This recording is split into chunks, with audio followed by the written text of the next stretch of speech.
The chirping of birds is the first thing I hear as I open my eyes to the sunlit cave. I'm alone. Eyeless and Cerise are no longer by my side. Have they left me? The thought sends me into a panic. I rub the sleep out of my eyes and look around the cave. My heart only steadies when the sight of them together enters my view. They sit at the entrance of the cave, their backs turned to me. It's strange seeing them so close to each other and so quiet, too. It feels wrong watching them like this. I feel like I should say something, let them know I'm awake, but I don't want to disturb them. It seems as though something important is about to take place between them, so I wait, and it isn't long before Cerise breaks the silence. Eyeless, I'm sorry. I know I haven't treated you fairly as of late. I've only been thinking of myself. I don't know how you feel about any of this. I guess you're right about me. I really am inconsiderate. Cerise. I'm afraid of thunder too, you know? I never wanted you to find out, because I have to be the brave one when you're afraid. Now you know the truth. I'm nothing but a selfish coward. Eyeless tears up at this point, but Cerise doesn't. She smiles at Eyeless. It's okay to be afraid, Cerise. You don't have to pretend, especially not for me. I've mistreated you too. I'm sorry. You may be inconsiderate, though you've always been there for me, and it means a lot. But ever since I burnt all your stuffed animals, yes, ever since then, I've been pushing you away. Why? They were just stuffed animals. No, they were my friends and you took them from me. I'm your friend too, and you were spending more time with them than you did with me. I only burnt them because I wanted you to make some real friends. Cerise, you are my friend. No matter what, we'll always be friends.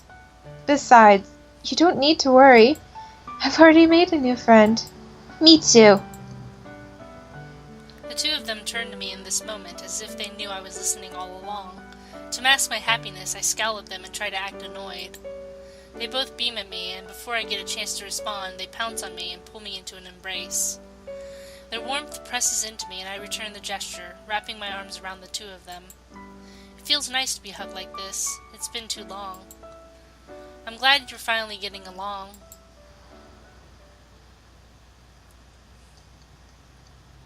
Determined to reach the town more than ever, I run ahead of Eyeless and Cerise. They must be homesick.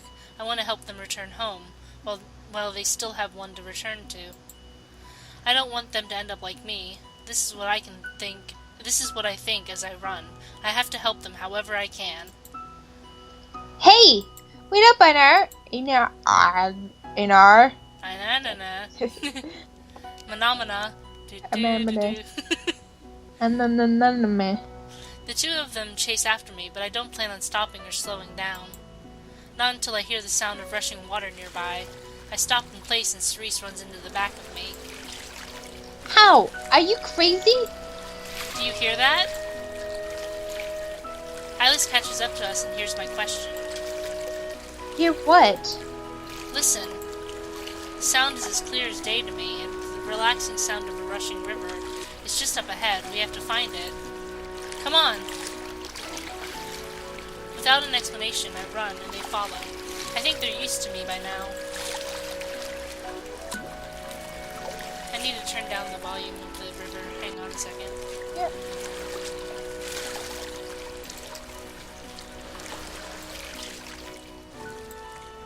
Okay. It's not long until I find myself standing in front of a beautiful, shallow river. The water glistens under the sun's rays, and it's overflowing a little from last night's rain. Rivers are blessings on hot days like these. It feels amazing just to be able to stick your aching feet into the cool water. Yes! Water! Cerise kicks off her shoes and runs straight into the shallow water. She sits in the river and kicks her legs up and down, splashing water all over her surroundings. Thankfully, Eyeless and I are safe from her watery assault. A smile appears on my face at the sight of Cerise. Her reaction is just how I expected a child's to be. How lovely. Eyeless says this with a frown. I'm starting to think she has a grudge against water or something. It wouldn't surprise me. Cerise turns to the two of us, a mischievous smile on her face. Come on in, you two. The water is nice and cool. No way. Aw, party pooper. Einar, what about you? I'll do it at my own pace, thanks. Cerise pouts but doesn't say a word. She continues to splash around like a giant kid in a paddle pool. With a sigh, I remove my shoes and socks and set them aside. The grass feels great between my toes. I take a seat on the riverbank. The water shimmers before me, and I dip my feet into the coolness of it. The water leaves my feet feeling refreshed. I scoop up some water with my hands and splash it against my face to help cool myself down. How is it?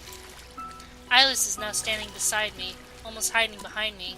Cerise is to blame for that. It's nice. You should join me. Try as I may, I send her an encouraging smile. She seems to shy away, averting her eyes from my gaze. Just when I think she won't do it, she proves me wrong. She removes her shoes, one at a time, placing them beside mine. Eyeless then sits next to me on the riverbank and slowly dips her milky white feet into the water. She seems to relax. I can see by the look on her face that she finds it as refreshing as I do, but I still ask, "What do you think?" Eyeless flushes at my question. You're right. It is nice. She smiles my way, and I don't think I've ever seen her smile like this before. She looks truly happy. My heart skips a beat and I'm lost for words. Hey, Eyeless! Cerise smiles mischievously at her friend. What is it, Cerise? Eyeless isn't pleased to have Cerise's attention. Cerise doesn't reply. Instead, she lays on her back and uses her feet to kick up a storm in our direction. In an attempt to protect myself, I put my arms up, but it's no use. Cerise's splashes soak us both. Once she stops, Cerise smiles at us, happy with her little stunt. Eyeless, on the other hand, she looks furious. You idiot! My dress is soaking wet, thanks to you. Yep, now you don't have an excuse not to join me anymore. Don't worry, I'll die from the flu before that happens. Chill out, it was just a little fun. Right, Einar? Cerise smiles at me and Eyeless glares in my direction. Okay, this is it. It's time for some payback. With a sigh, I send a scowl Cerise's way, pretending to be my usual grumpy self. Then, when Cerise has her guard down, I lean back on my arms and kick the water with all my strength. As an assault of splashes hits Cerise, she only laughs and kicks her own assault right back at me. Eyeless gives a small scream and jumps away from the both of us. Now we're talking. My legs grow tired and I stop. Cerise halts too. We watch each other to see who will make the next move. I jump to my feet and run into the water. Cerise does the same. She runs away from me laughing and I chase after her.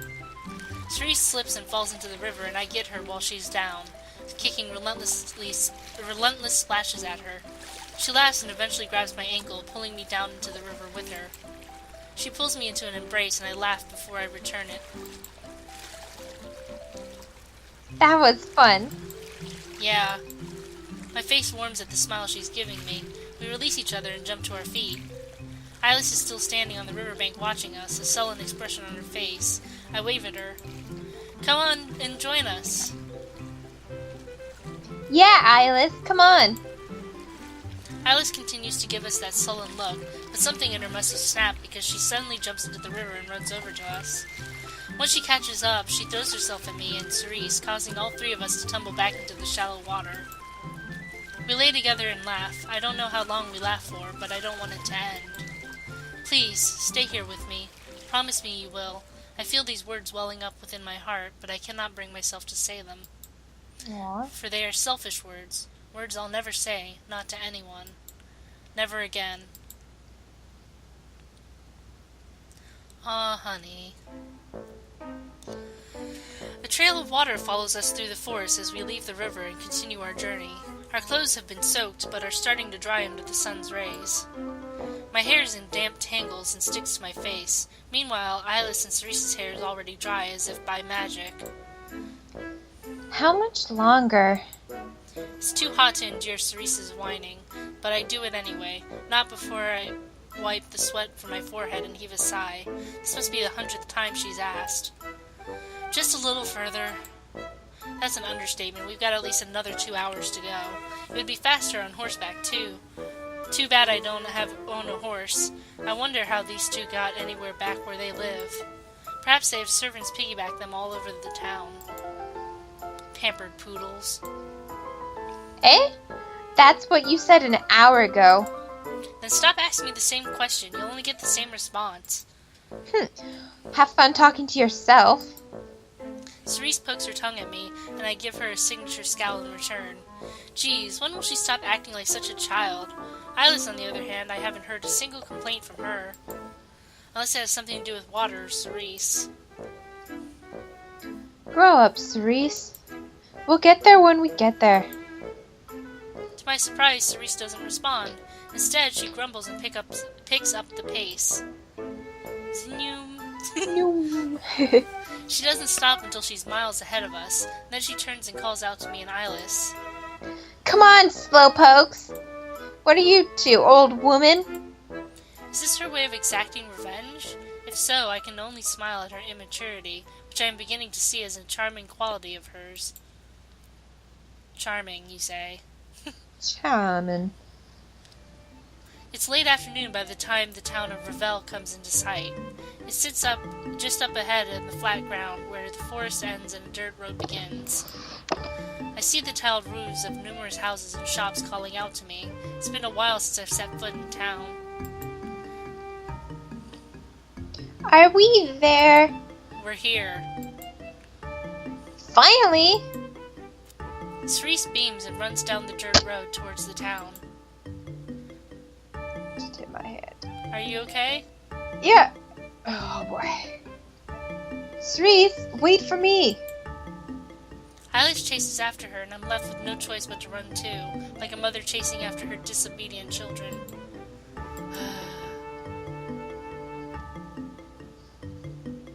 Look at the pretty town. So pretty. By the time I've caught up to them, they've already entered town. I enter a moment later and spot the two of them standing not too far from the entrance. Some townspeople have already flocked around Cerise and Eyeless. It's no surprise to me. They look like a fairy tale princess after all, not to mention their milky white skin. Most of the people who live here tend to have darker skin like me. They stand out big time, but me, I blend right in. My feet carry me towards them, but I can't reach them through the crowd. I can only stand behind the strangers and watch the girls through the gaps between the crowd's elbows. Eyeless looks uncomfortable. She averts her eyes away from the strangers around her. Meanwhile, Cerise is bathing in the attention. It's just like her. Where did you two come from, and what's your business here? We fell from the sky and we're looking for a human who can help us return. Where's your home, love? Oh, was that a woman? Yeah. Yeah. Where's your home, love? The sky. This girl's out of her mind. Honey, I told you this was a waste of time. Let's go. The man walks away, but the woman stays for a moment longer and speaks to Cerise with kindness. I'm sorry, dear. I don't know of anyone who has come from or been to the sky. Good luck to you both. The woman bids them farewell and joins her husband. Just when I think it's over, a little girl approaches Eyeless, an expression of awe on her features. Whew. I hope you find your way back home, pretty lady. Eyeless flushes at the little girl's words and sends her a shy smile in return. Sapphire, leave the girls alone. The little girl smiles before she runs off to rejoin her mother and father. Once the family leaves the scene, the rest of the crowd disperses too, having lost interest in the two foreigners. Without a word, I approach the two of them. They notice me, but my presence doesn't lift their now sullen moods. It must have been nice to have parents. I miss home. We're never getting home. Everyone in this town thinks we're crazy. They're right, you are crazy. What? We seem to be attracting another crowd. People watch us, their eyes judgmental and questioning. The two girls look back at me, hopelessness in their eyes. That's it, I have to get them away from here. Crazy for giving up. His words escape my mouth as I take both their hands into my own and drag them away from the entrance, and the crowd and the judgment. I don't stop until we are far away from the commotion of the town. Then I put them aside and look at them both in the eye. You can't let the comments of a few half-witted townspeople get you down. We should go around and ask for more before you decide to give up and mope. They're quiet for a moment, and I feel like shaking some sense into them. Seriously, what happened to their confident attitude from moments before? It went straight out the window with just a few words from people they don't even know. Well, what do you say? You're right. Damn right I am. Damn right, I am motherfucker. Time passes, and it takes us about 2 hours to knock on every door and ask every townsperson in sight. What are we asking exactly? The impossible. I've been questioning this from the beginning, but still, I can't tell them that. I can't let them give up. In our search, we've discovered nothing, except for the fact that the townspeople really do think Eyeless and Cerise are insane. Rumors about them have spread around town, and some people have started being hostile towards us. Why? Well, I guess it'd be... Strangers. Yeah, strangers who are crazy. Let's not talk to them. They look different. They must not be normal. Ah. The three of us now stand in the middle of town, disheartened and exhausted. Silence surrounds us, and I feel like I have to say something, anything, to break it. Don't worry, there's always tomorrow. We didn't mention it earlier, but the moon didn't give us forever to find this person. If we don't find them soon, I'm afraid of what will happen. Yes, the moon told us we only have 3 days to find them. He also said that they would come to us or we'd find them somewhere around this area. That's why we landed here. My mind goes blank. What am I supposed to say? I'm not even sure if I believe them in their tall tales. But I do know that right now we're all tired and this is turning out to be nothing but a wild goose chase. They look at me with pleading puppy eyes, begging me to have the answer to all their problems. In the end, I do the only thing I can do. I pull the two of them into an embrace and they return it. We stay in place like that for a moment. I think they might cry in my arms, but they don't. They're strong. It's getting late. I think we should turn in for now. We can look again first thing tomorrow. They give me a quick squeeze, a gesture of thanks, as they pull away from me. They appear a little like their normal selves now. Cerise gives me a pout and nods. Eyeless just smiles at me. I take their hands in mine once again and lead them down to the cobblestone path. We passed an inn earlier. We'll stay there the night. Warm hands remind me I'm alive on this cold and starry night.